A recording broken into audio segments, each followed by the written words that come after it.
नमस्कार शेतकऱ्यांनो, कांदा उत्पादक शेतकरी बांधवांसाठी आताच्या क्षणाची सर्वात महत्त्वाची आणि मोठी बातमी।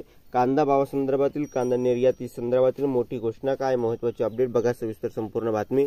व्हिडिओ जर शेवटपर्यंत बघा। व्हिडिओ जर आवडला तर नक्कीच लाईक करायला विसरू नका। चॅनलवरती नवीन असाल तर या ठिकाणी बघितलं महा हवामान आपल्या YouTube चॅनलला सबस्क्राइब करून दुसरा बेल आयकॉन म्हणजे घंटा वाजवू नका, जेणेकरून माझ्याकडून नोटिफिकेशन तुमच्यापर्यंत पोहोचते।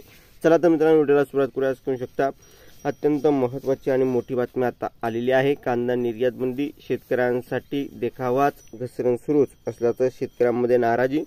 केंद्र सरकारने कांदा निर्यात बंदी उठवल्यानंतर आशिया खंडातील सर्वात मोठी बाजारपेठ असलेल्या लासलगाव बाजार समितीत उन्हाळी कांद्याची आवक सुरू झाली आहे। मात्र कांदा निर्यातीवर असलेल्या निर्यात शुल्काचा फटका कांदा निर्यातीसह कांदा उत्पादकांना बसत आहे। कांदा दर पुन्हा 700 रुपयांपर्यंत खाली आल्याने निर्यात बंदी मागे घेण्याचा निर्णय शेतकऱ्यांना केवळ देखावाच असल्याची टीका कांदा उत्पादक शेतकरी करीत आहे। किमान निर्यात मूल्य आणि निर्यात शुल्कामुळे कांदा निर्यात खर्च प्रति किलो 65 ते 70 रुपयांपर्यंत होतो। निर्यातदारांना निर्यात शुल्क द्यावे लागते। केंद्राने निर्यातीस परवानगी दिली खरी, मात्र निर्यात मूल्य व निर्यात शुल्क लादून एक प्रकारे खोडा कायम ठेवला आहे। त्यामुळे दरावर परिणाम दिसून येत आहे। कुठल्याही अटी शर्तीशिवाय निर्यात बंदी खुली व्हावी अशी मागणी कांदा उत्पादक शेतकरी करत आहे। आणि या ठिकाणी बघितलं, कांदा निर्यात बंदी हटवल्यानंतर खरीपाच्या पेरणीसाठी शेतकरी खत बियाणे खरेदी करण्यासाठी साठवून ठेवलेला कांदा विक्रीसाठी बाजार समितीत आणत आहे। 4 मे रोजी कांद्याला सरासरी 2100 रुपये प्रति क्विंटलचा भाव मिळाला होता। त्यानंतर निर्यात शुल्क जाहीर झाल्यानंतर पुन्हा कांद्याला भाव उतरती काळा लागली आहे।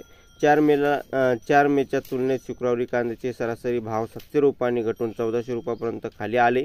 त्यामुळे कांदा उत्पादक शेतकरी मेटाकुटीला आलेला आहे। 17 तारखेला लासलगाव बाजार समिती कांद्याला कमीत कमी 500, जास्तीत जास्त 2000 आणि सरासरी 1400 रुपये प्रति क्विंटलचा दर मिळाला आहे।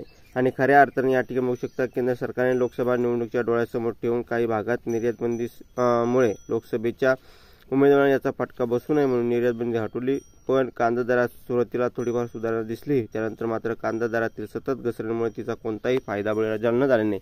याचा राग निवडणुकीत निघतो की काय, हा आता येणारा काळच ठरवेल। धन्यवाद। लाईक